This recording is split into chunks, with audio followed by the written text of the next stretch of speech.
Sometimes you have an instinct, May. You see something in a fighter. You don't even know if it's real. You're looking for it so bad. Here, Bro Fight MMA coming at you late with some predictions for BKFC Honolulu, Hawaii. Pretty sure this is the first time BKFC is going to be going to Hawaii and host some fights for these Hawaiian fighters. Very tough card to break down. All these fighters are Hawaiian, so very hard to research, not much tape. Very surprised DraftKings released all these lines for every single fight.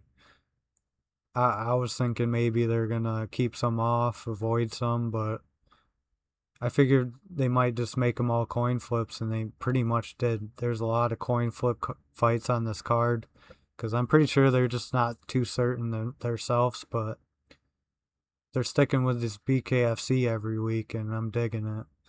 Coming off a atrocious card, took a little hiatus, and like I said, very tough card to break down for Hawaii. Pretty sure there's like 15 fights, and just really hard to deep dive into them. But 2-7 in my predictions on this last card. BKFC Fight Night Mohegan Sun. Quick little recap. Sophia Hayes took her average confidence. Should have took her low. But in hindsight, should have took Moreno. Never seen it coming though. I did take Hayes' average confidence, and bookies listed her like minus 130. So I was kind of on the right side with him again, and just I get torched. Moreno comes out there looking like a great, phenomenal Mexican boxer, just way more technical, way more power, putting Hayes on her back foot. And Hayes just looked a little nervous. She did start picking it up late, but it was just too late. Props to Hayes for not going down once, honestly, and surviving. But just a clear unanimous decision win that I agree with on the Moreno side. Next fight, David Burke and Sanchez. I scratched this because I was on the side of Burke, but his opponent withdrew his original. I think Sanchez came in within 48 hours. And he was coming off like a bad knockout, and I did see they released the lines for this fight late. It was just too late for me to make an official pick.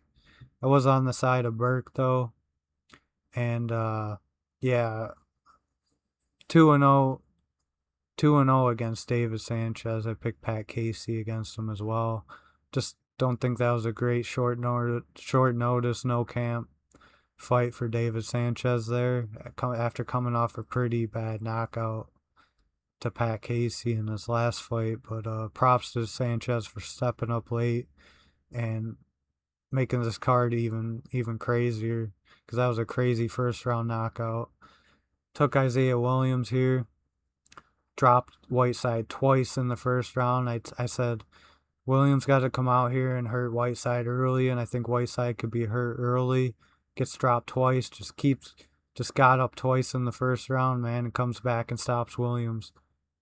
Deja vu for Williams here. That's exactly what happened in this first fight for bare knuckle boxing. Just horrible luck for Williams, man. He was kicking himself, man. But he's gonna get some wins the way he fights, but he's got to be a little bit more defensively sound, because he got countered clean, and the counters were there all fight. He's live or die by the sword, man, type brawler. And I thought that style would beat Whiteside, but props to Whiteside for showing off his durability. Onto the main card, first fight. Took Horn over Peters, I believe low confidence. He was a slight underdog. I was happy about this pick. And Horn was looking great. All up until he wasn't, with like 4 seconds left in the third round. Was about to go into the fourth round, and I'm 90% certain that this fight would have been stopped by the doctors, and Horn probably would have won the fight, because Joe Peters just had 2 nasty cuts above and below his left eye, and I'm pretty sure the doctor was going to stop it. to step.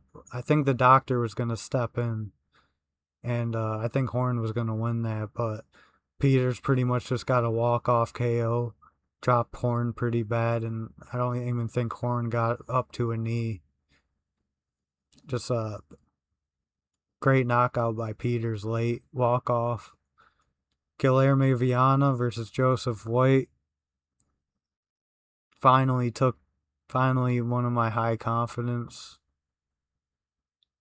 My high confidence don't lose a lot, I feel like. Could be wrong, and they aren't supposed to, but man, props to Joseph White just coming out early, hurting Guilherme bad. Shattered his nose, it looked like. Tried to get up and was just wobbling too much for Big Dan. Mergliata had to step in. Seemed like Guilherme was hurt pretty bad, and he was protesting, and that's not what you're supposed to do.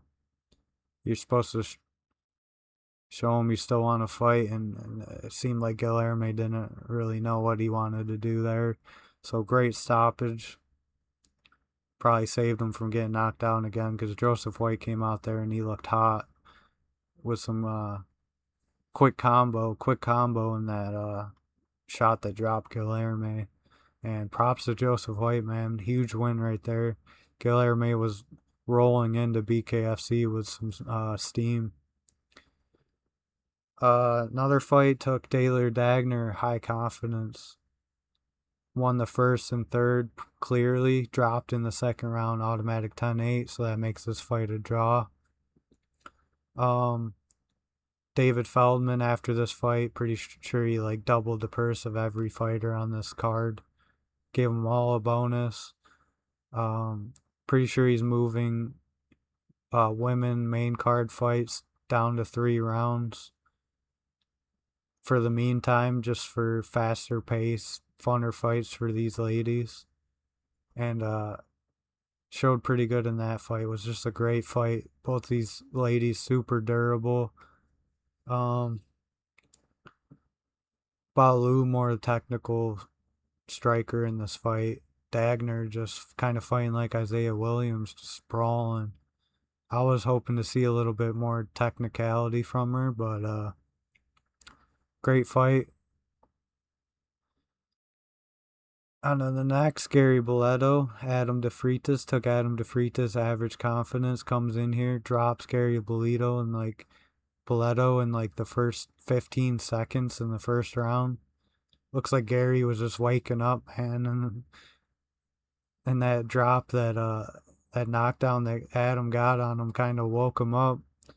And Adam DeFreitas, man, he just kept getting countered by Gary. Gary's really patient in there. Adam DeFreitas just looked like he was getting a little flustered, a little frustrated in there.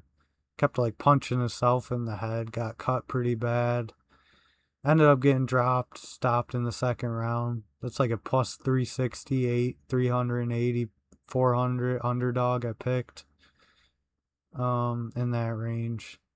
And I thought he had it early, and then, yeah, Gary's a real deal. But we'll see who he's got in his next matchup. It's styles make fights, and showed in this fight, Timmy Mason, man, dropping Harry Gigliotti in the first round.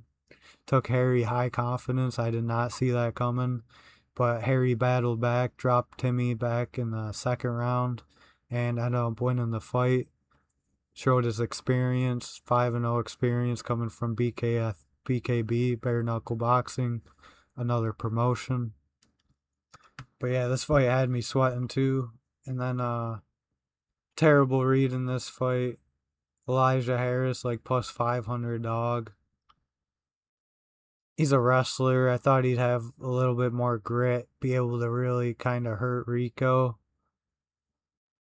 Being the younger fighter, had like fought some pretty good people on his MMA resume and survived, but got dropped 7 times, man. After the 7th drop, just waved off. He got knocked down 7 times. It was really bad. Horrible read. Pat Casey took him average confidence. He got the job done fairly easy. Hayes Wilson and Parker Porter took Hayes Wilson low confidence. Comes out, drops Parker Porter early in the first round. I'm like, oh yeah, gonna get the main event. And then Hayes Wilson gets a little gassed out, and then seems like he did gas out and stopped in the third round. End of the third round. So terrible card for predictions, but great card for entertainment. And it's gonna happen in the sport. Hopefully just never get reverse sweeped. That'll just be embarrassing. But if I ever get reverse swept, bare knuckles the sport that's gonna do it to you, because there's just no real guarantees in the sport. Anything can happen. They say that in UFC, but man, bare knuckle, it's just hectic, man, and you never really know in the sport. I feel like the most underdogs do win in UFC, but man, bare knuckle, I feel like they top it even more. It's hard to handicap this stuff. Eddie Alvarez said, MMA is for the athletes and bare knuckles for the dogs. Alright, first of 7 free fights we got here. So they're going to have 7 free fights for this Honolulu card. Just because it's a very special card, and I'm pretty sure they just want people to tune in. 7 free fights is awesome, and you can watch them free on YouTube.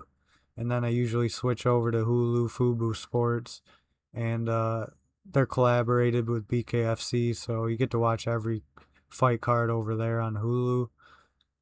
But yeah, it's sick. They're gonna have 7 free fights right on YouTube. Vincent Aragona versus Simeon Crawford, cruiserweight bout. Not really much worth like making a tale of the tape on like most of these fighters, because can't really find anything on their tale of the tape. Just not available. Both these fighters making their debut. This is why I was scared that DraftKings might not really release lines for every fight, but I'm shocked they did. And yeah, Simeon Crawford, 0-1 in amateur MMA. Had one fight 11 years ago. Tough to go off of, man. You got bulldozed. You got ran over, ground and pound finish in the first round. I wasn't impressed at all. Didn't get to see any striking. Can't find any Instagram, no pad work on these guys. If you see this flag means they're fighting out of Hawaii, so a lot of Hawaiians on this card, like I said. And they're going to be trying to rep their island for this fight. Yeah, I was leaning Aragona just because didn't like what I see on Crawford with his one MMA fight. Looks like he's going to come into this better shape. I like Aragona here. I'll take him average confidence.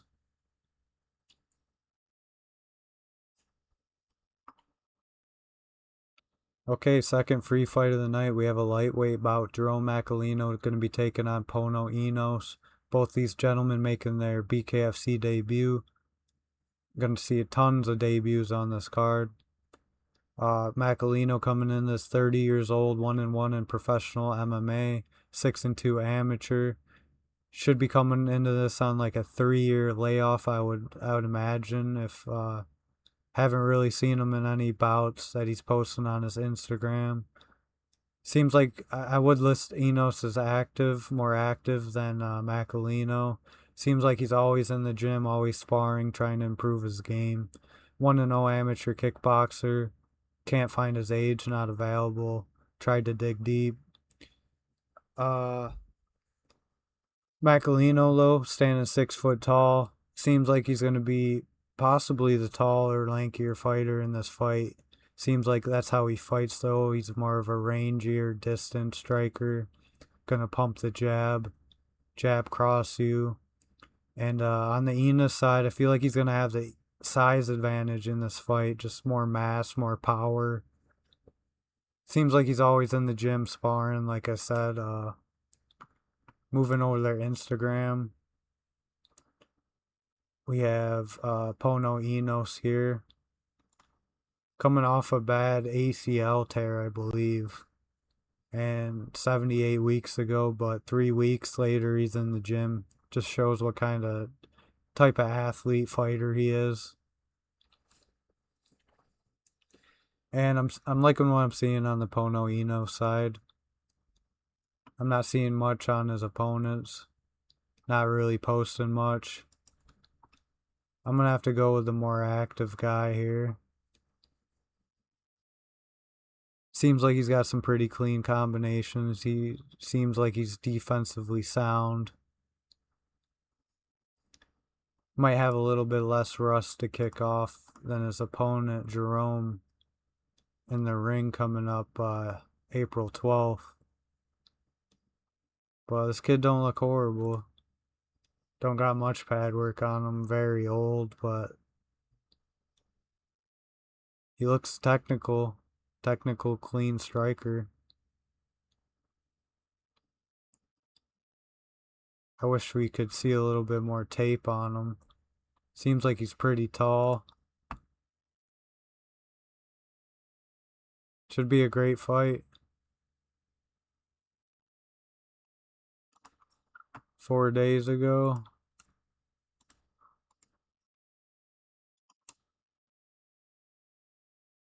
You see him at tryouts.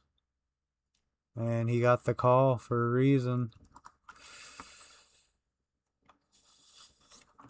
I was going to take Pono Enos average confidence, but I'm going to take him low confidence. So, give me low confidence Pono Enos here. That's going to be my pick. Next up, got a welterweight bout. More debuts. We have Joseph Calarruda versus Fatu Tuitasi. Probably butchered that. But nothing on tape. Can't find anything on these fighters. Sure, you could find probably Fatu Tuitasi's some of his professional MMA bouts. Did go 1-0 in professional boxing. 2-2 amateur MMA. And then you got the Calarruda side. Seems like he's just a fighter, man. Seems like just he's out there on the island just scrapping with fellow Hawaiians. Shaking their hand after, drinking a beer.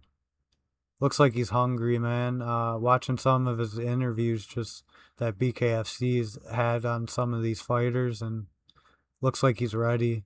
Looks like he's in shape. Just looks like he's locked in general. Kind of got them crazy eyes. And looks like a guy I would not want to get into a fight with. Pretty sure I've watched a little bit of tape on Fatu Tuitasi and just not impressed. He's got like a cinder block as a head right here in this picture, so kind of nervous about that. We'll see if Calarruda wants to do a little body work in this fight, but yeah, I was leaning Calarruda here when I was researching these fights. And I'm liking what he's saying. I'm liking what I'm hearing on the Calarruda side. He talked me into him, and I believe him. I think he's hungry. I'm taking him average confidence here. Nothing on their Instagrams. I could show you Calarruda's, but I just watched that interview. And I'm on Team Calarruda for this fight, average confidence. Alright, next up, got a lightweight bout, super tough fight to break down right here. You have about 24-year-old, don't really trust the information. I believe it's correct, but 24-year-old Nicholas Saragosa going to be taking on Kaylan Gorospe, who is going to be coming into this short notice replacement. Saragosa was getting fed a layup, honestly, in my opinion. Should have been an easy win for him, his original opponent, but now he's getting a lot tougher matchup, in my opinion. Saragosa, 2-3 amateur MMA record. Gorospe, 6-5 amateur MMA, 0-1 professional MMA. Saragosa stands about 5'9", gonna have a 2-inch height advantage. 5'7" Gorospe. Saragosa 70-inch reach. Can't find Gorospe's height. I mean his reach, his age. Both these fighters making their debut. Both Hawaiian, of course. Super tough fight to break down here, man. Could honestly go either way. I feel like it's coin flip in my head. 346 weeks ago, you got Gorospe here, you know, hitting the heavy bag. I'm not really loving what I'm seeing, crossing the feet there a little bit. But this is 346 weeks ago, man, and you gotta hope he improved from there, kept working on his game. You got Saragosa, 170 weeks ago. No recent pad work on these guys, just old. Just gotta go off the old. Looking pretty clean, pretty sharp here for Saragosa. See him in the gym a lot, hitting the bag. Seems like he loves that combination, though.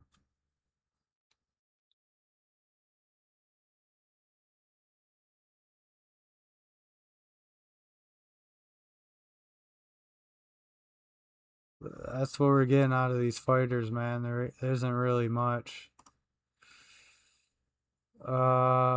Very tough fight. Very tough fight.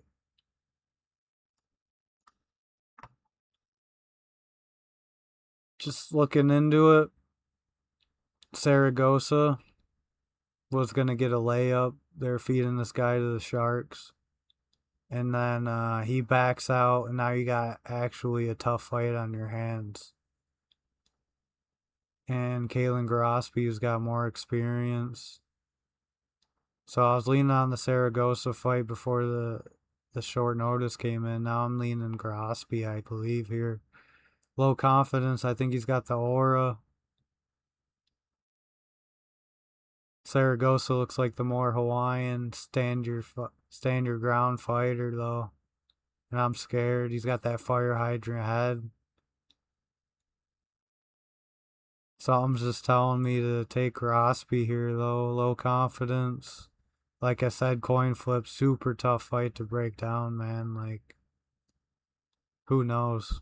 Got a bantamweight bout. You have 26-year-old Maika Samson going to be taking on Nalu Cenal. Can't find anything on the tail of the tape for Nalu Cenal. Can't find age, height, reach. Can only find height and age for Samson. Going to be standing about 5'8" in this bantamweight division. About average, I would say. 2-4 in pro MMA. Last fight coming in 2025. Nalu Cenal side, 1-0 amateur MMA fighter, but that last fight coming back in 2020, so I'd label Samson as the more active, more in shape fighter coming into this bout. Both making their BKFC debut, of course, both Hawaiian, both going to be trying to represent Honolulu, Hawaii. And I'm just not really seeing nothing on the Nalu Cenal side. I've seen he got one grappling match on YouTube as well. I believe he lost that fight. Can't get into his Instagram. I believe it's private. So not seeing any pad work. Not seeing really anything from him. But I did get into Maika Samson's. And I am liking what I'm seeing on his side. You see him right here, weightlifting. In camp. Getting ready. You see him jet skiing, four-wheeling, catching bluefin tuna, surfing. Man, this guy's a true Hawaiian from the looks of it. You see him right here, 1 week out. He says he can wrestle, he can do jiu-jitsu, he can kickbox. But if there's one thing that he loves, it's boxing. And he's 2 weeks out in this picture. And he gets to showcase that on April 11th, Saturday, in Hawaii. You see him here stuck against the cage, explodes late, wants to point down, wants to bang, loves striking. Looked like he rocked him there late. I like Maika Samson, and I think this sport's kind of built in his genre. I think it suits him well. I'm going to be taking Samson here, average confidence. Could it be lower because you just don't know what Nalu Cenal is going to show up like? Yeah, it could be low confidence, but I'm going to take Samson here, average. Next up, got a definition of a banger of a fight right here. Two absolute smoke shows. Going to be debuting BKFC. Don't ask me why. They don't have to be fighting bare knuckle, but they are. And yeah, not much on the tail of the tape. Looks like their height's going to be pretty even, though. You have Hazel Nahienaena going to be taking on Rabellizsa. Probably butcher their names, but best I can do. Hazel's side looks like she's going to be coming into this more combat experience, I'd imagine. With some Muay Thai MMA experience. Also served in the army. You like to see that. On the cat side, looks like she kind of started late to the game. She is in her own gym, not her own gym, but looks like she's got a gym with some ladies, does some boxing. Like I said, nothing really on the tail of the tape, but they did face off earlier in the week. I will show you guys that. Right here, you got them doing a little face off 1 week ago. Looks like Cat could be a tiny bit bigger. And yeah, I believe this is going to be a catch weight. These girls are on the thicker side, which nothing wrong with that. They're on the good side of thick. And I don't see them making a BKFC weight division here. I think this is going to be a catch weight bout. Not much you can see really on the Cat side. Here's her. Looks like she's putting a lot of work into this camp. Looks like she carries some power. This is a really tough fight to break down.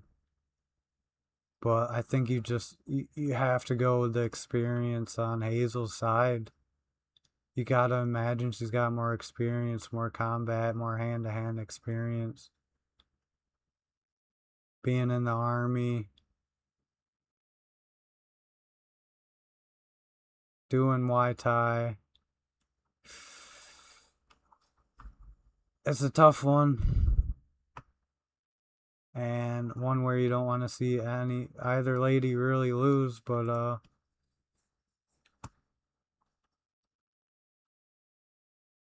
gotta go with the combat experience.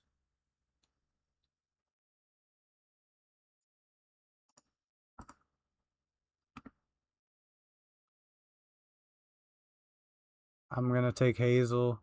Gotta lean with the combat experience here.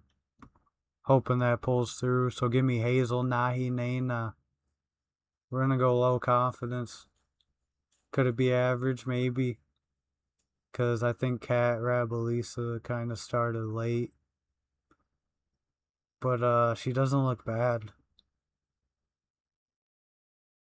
Really tough fight right here. I'm gonna go Hazel, low confidence.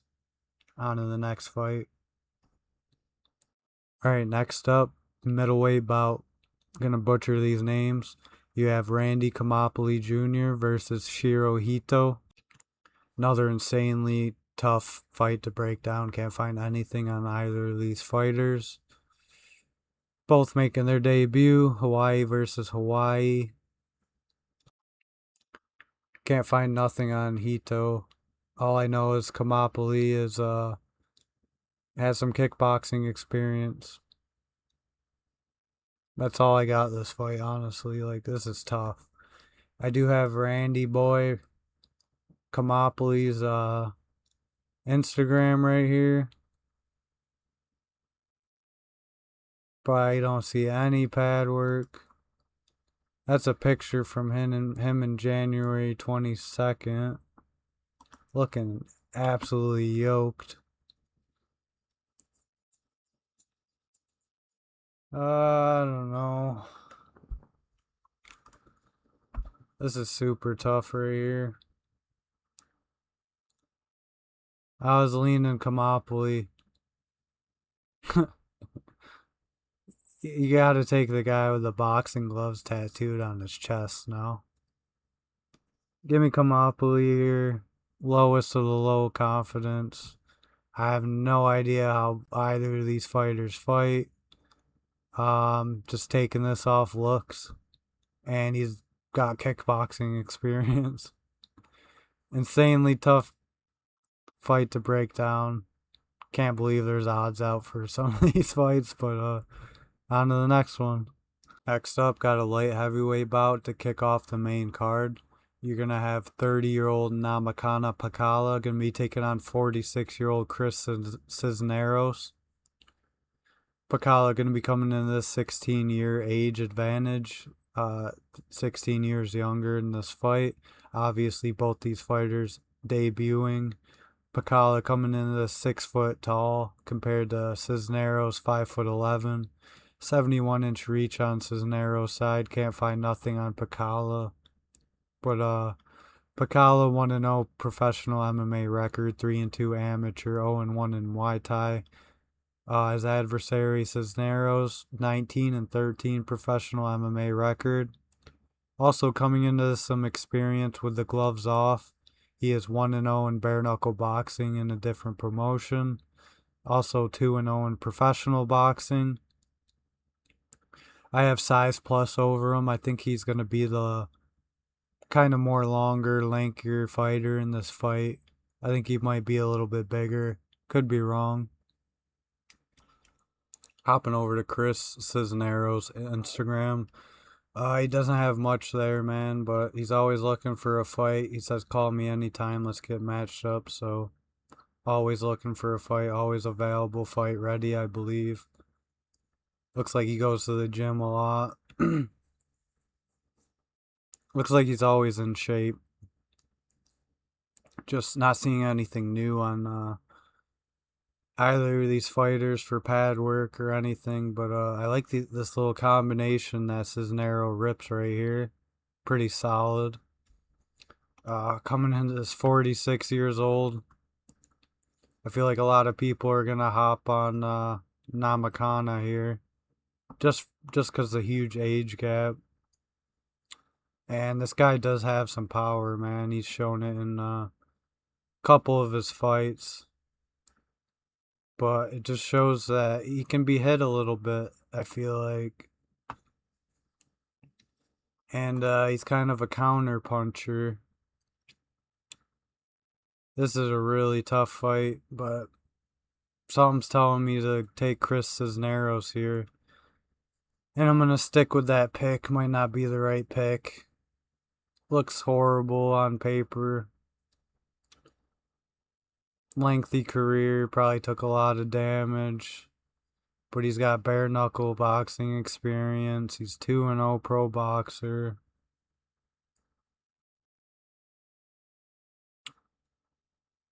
Yeah, I don't know.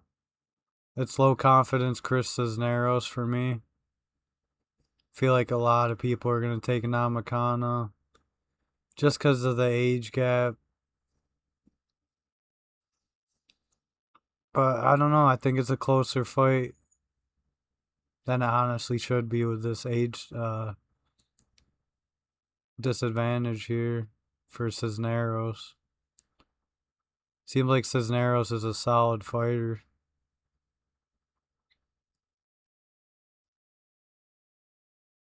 He just looks more technical in my book. Pakala's got that lights out power though. Kinda scares me, but if Cisneros stays disciplined, I have faith he can possibly get this win here. I'm going to be taking Chris Cisneros, low confidence. On to the next fight. Next up, got a lightweight bout. You have 32-year-old Jovan Alayon going to be making his BKFC debut. Going to try and transition from pro boxing to BKFC. 2-1 pro boxer. Going to be taking on Christopher Inocencio. 3-6 in pro MMA. 3-2 amateur MMA record. Can't find his age. I believe they're should be close in age in this fight. Both these fighters, of course, making their BKFC debut, looking identical in height at 5'10". Inocencio, 71-inch reach, can't find no reach on Alayon. So you got the Alayon side, pro boxer, making that transition.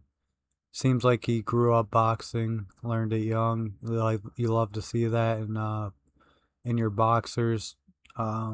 Boxing's one of the hardest sports to pick up late.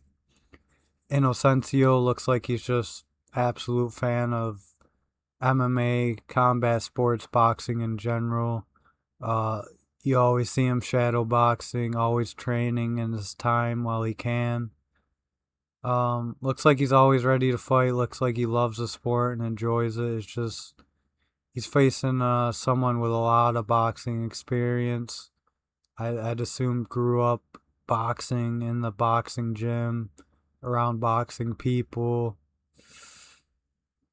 Inocencio seems like he kind of trains on his own. He's got the more amateur, professional MMA experience, more fights in general. I'm not sure how many amateur bouts Alayon might have. This is a tough one. It looks like Inocencio's like he's got that good spirit. Looks like he's ready to fight. Looks like he had a great camp. Looks like he's always in great shape. But he's facing professional boxer who can be hit. I've seen in some of his boxing matches. But it looks like he's got a chin. And you got Hawaii versus Philippines here. I don't know if Inocencio moved to Hawaii, still represents Hawaii or not, but this is one of the first matchups we're coming across, Hawaii versus another region. And I kind of just have to take a lay on here with the boxing experience, even though Inocencio's work looks good. Might come back to bite me, man. Inocencio could be live here for sure. But I gotta go with the boxing experience. He looked decent, looked like he fought another high level boxer who he ended up drawing with. In Alayon, I'm speaking of. Just a really tough fight here. Nothing really to show on the Instagrams. Just a little bit of shadow boxing. Like I said, Inocencio's could be a live dog here, but I'm gonna be taking Alayon low confidence. On to the next fight. Next up, welterweight bout. You have 36-year-old Zach Zane going to be taking on 31-year-old Justin Cornell. Zach Zane making his second BKFC appearance. His last appearance was way back in 2021 where he debuted. Unfortunately lost that fight. So with BKFC coming to Hawaii, they called him up, see if he wanted to try and redeem himself. And got no easy layup fight, I would say, in this fight, facing Justin Cornell, Stockton-based fighter coming out of Stockton. I'd imagine probably trained with Nick Diaz, kind of coming out of that gym around that area. 5-6 pro MMA fighter, 4-3 amateur MMA, 0-1 Muay Thai. Going to be facing the veteran Zach Zane. 15-17 pro MMA record. Has been slap fighting recently too. 3-2 slap fighting record. Looking at the tally tape, both 5'10", 69-inch reach on the Zane side. Can't find nothing on Cornell. Seems like Zane's on a pretty rough losing streak as of late in his mixed martial arts, combat sports career. Seems like he's kind of a brawler. And I just don't see how you can pick against the Stockton-based fighter here, the Stockton boxer, and Justin Cornell. I know he's going on to enemy territory, but he's kind of the more active fighter, and MMA wise, combat sports wise. Zane's just kind of been doing slap fighting where you're just taking unnecessary damage. Where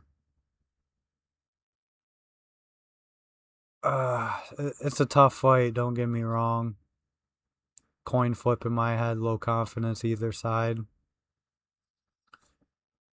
I just believe Cornell's going to be more defensively sound in this fight, and it could win him this fight, being more defensively sound, more technical fighter, finding openings on Zane, being wild, just catching them, dropping them. I'm going to take Cornell here, low confidence. A fight where can't go really against the Stockton fighter. Look, you see him posing. He's got the Nate Diaz pose kind of right there. He ain't soft. He's going to be hard to put away. I like his technical boxing and some of the tape that I've seen on his Instagram. Seems like Zane's a brawler. I'm going to go with the more technical over the brawler in this fight. Hopefully. We'll see. Give me Justin Cornell low confidence on the next fight. Next up, got a tough fight here. Featherweight bout. You have 38-year-old Toby Mysak going to be making his BKFC debut. Welcomed by the one and only 46-year-old Charles Felony Bennett. Going to be making his fifth BKFC appearance in this matchup. He is 1-3 in BKFC. 31-43 professional MMA record. 0-3 in pro boxing. Mysak making his BKFC debut, but he is coming into this with experience in bare knuckle boxing, going 0-2 in BKB, another promotion. Not like he got finished early, showed that he's pretty durable, but he did get finished late in both of his fights over there in BKB, smaller ring. 14-13 pro MMA record, 1-1 in pro boxing. Looking at the tail of the tape, should be a little bit taller, lankier fighter in this matchup, standing 5'8". Charles Felony Bennett's 5'5", 5'6" max. No real reach advantage. Toby's gonna have a 1-inch reach advantage in this fight.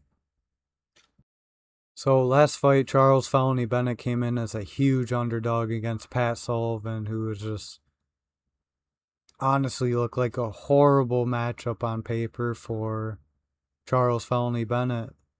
But he got the job done, won as a huge underdog, dropped Pat Sullivan early twice, hurt him bad. Pat Sullivan came in there, no technique, swinging for the fences, got caught both times, hurt bad.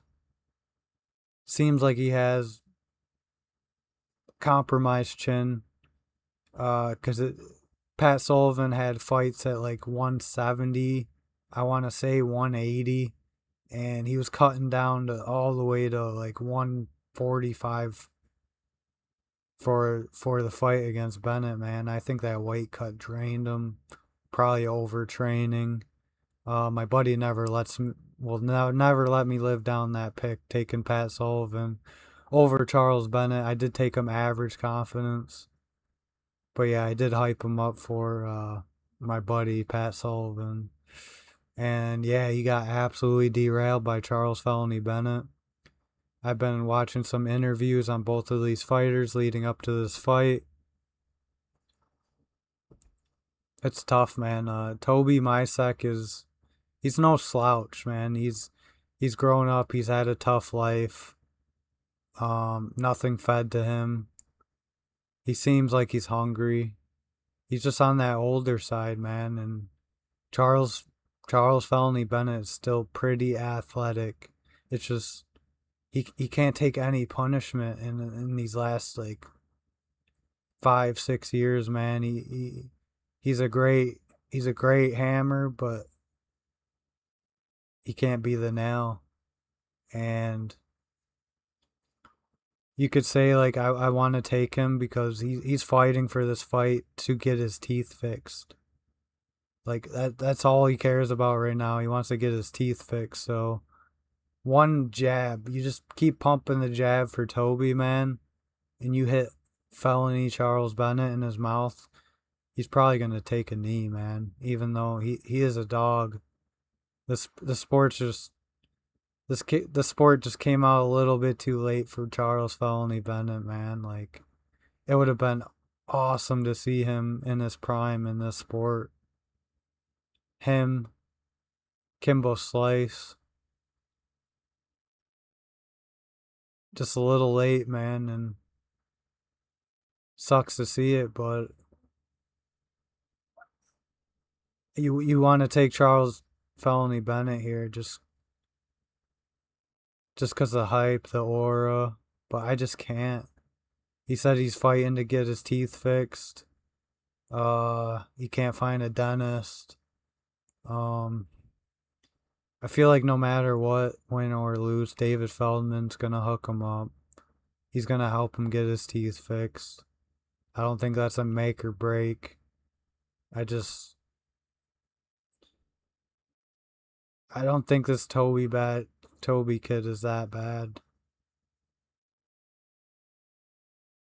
And I'm 0 for 1 on Charles Felony Bennett so far with the Pat Sullivan pick. I'm pretty sure I saw Felony Bennett posting like he's not even sure he's gonna win this fight. You don't really like to see that, like, fighters saying that. He's going against enemy territory. He's flying out to Hawaii. He's on the latter stage of his career. Not getting a title shot in BKFC. Neither's Toby. I would imagine. This comes out to durability for me, and Toby is on a rough skid. Last time I checked, he lost like 6 in a row before his last win. So is Charles Bennett. Everybody's going to be on Charles Felony Bennett. I just don't see it. I got to pick durability here. And I think Toby's got more durability. It all comes down to who can withstand the most punishment in this fight. And I've seen Charles Bennett be dropped multiple times, break his hands in bare knuckle. It's just catching up to him, man, and he's just 10 years too late. 10, 15. This kid would have been a champion, would have been a star years ago, just unfortunately didn't align. I'm going to take Toby Misek here, low confidence. I might get torched again, but I got to. Give me Toby Misek. On the next fight. Next up, co-main. You got light heavyweight bout. You have Keali'i Kanakawa versus Joseph Creer.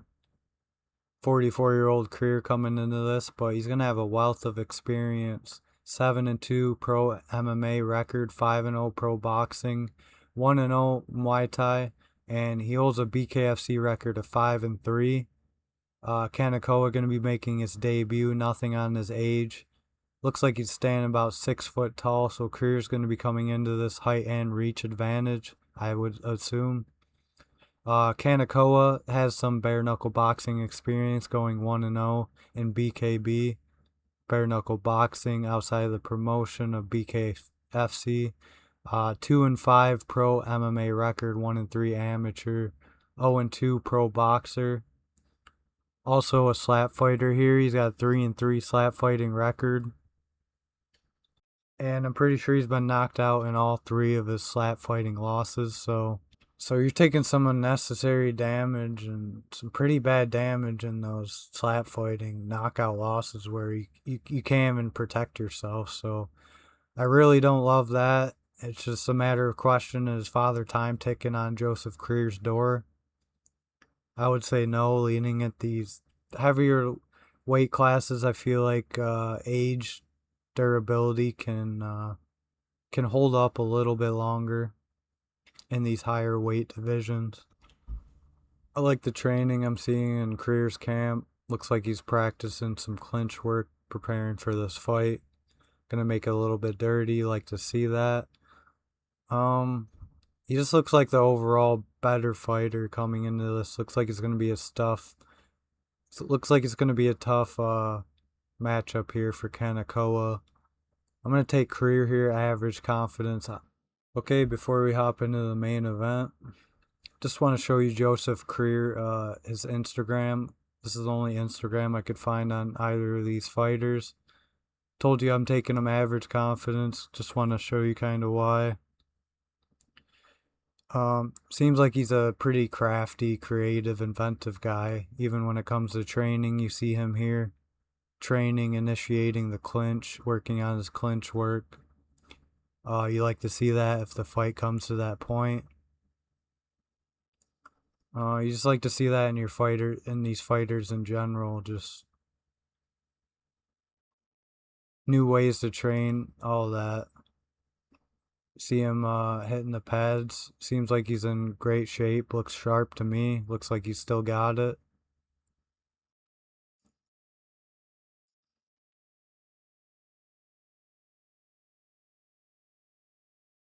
Solid head movement. Looking very sharp to me. Looks like he just touched down in Honolulu, Hawaii. I'd say a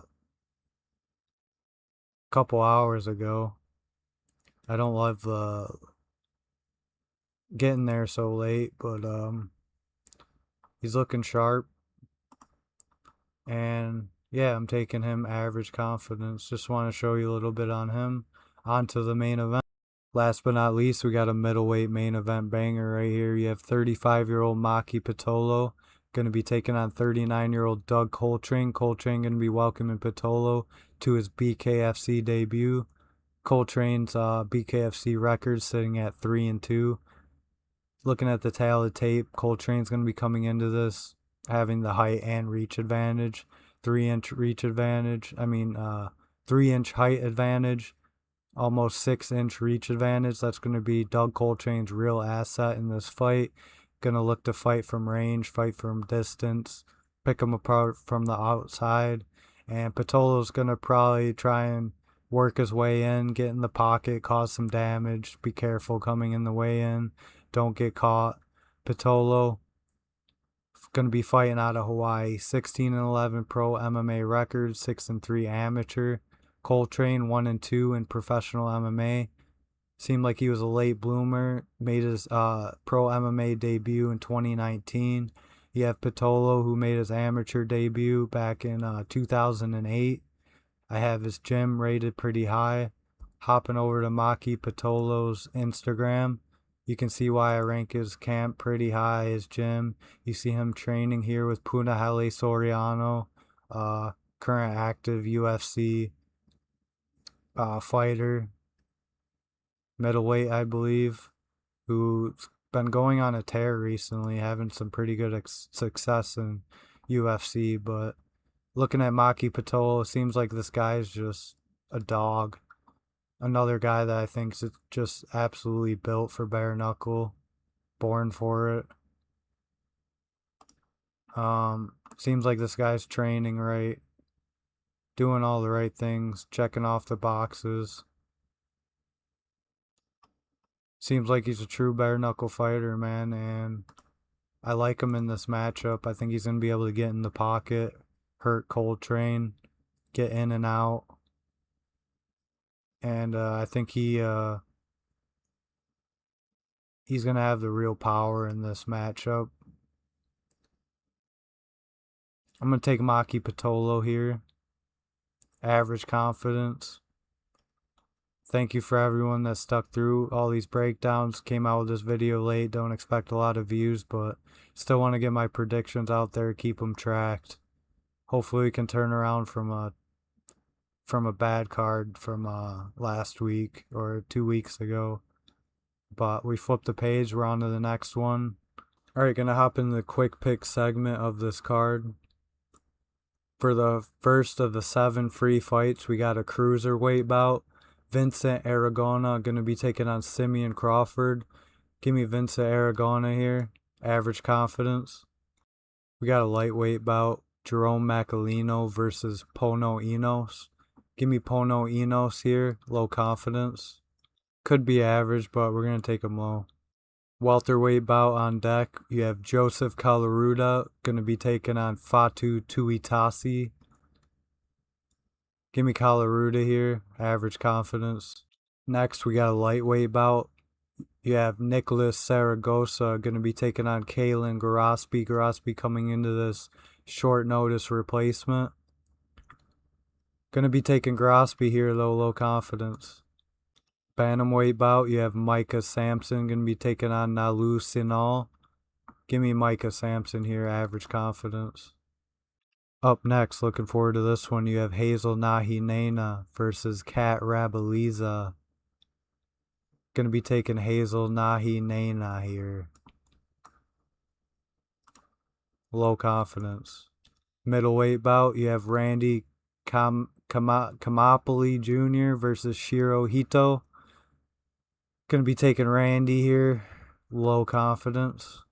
Next up, light heavyweight bout, you have Namakana Pakala. Going to be taking on Cisneros. Give me Cisneros here, low confidence. Second fight of the main card, we have a lightweight bout. Jovan Alayon going to be taking on Christopher Inocencio. I'm going to be taking Alayon here. Low confidence. Could be average, but putting some respect on Inocencio. Welterweight bout, you have Zach Zane versus Justin Cornell. I'm going to be taking Justin Cornell here. Low confidence. Going into enemy territory, try and get the dub. Featherweight bout up next. Toby Mysak going to be facing the one and only Charles Felony Bennett. Probably not going to be a popular pick. Give me Toby Mysak here. Low confidence to beat Charles Felony Bennett. Co-main event light heavyweight bout right here. You have Keali'i versus Joseph Creer. I'm going to be taking Joseph Creer here, average confidence. Alright, main event, middleweight, what this card was built around. You have Maki Pitolo going to be taking on Doug Coltrane. Going to be taking the Hawaiian here, Maki Pitolo. Win in his debut, take out Doug Coltrane, make a statement. Average confidence. Bunch of close lines this week, tough card. Let's see if we can flip the page and do some work. Bro Fight MMA out.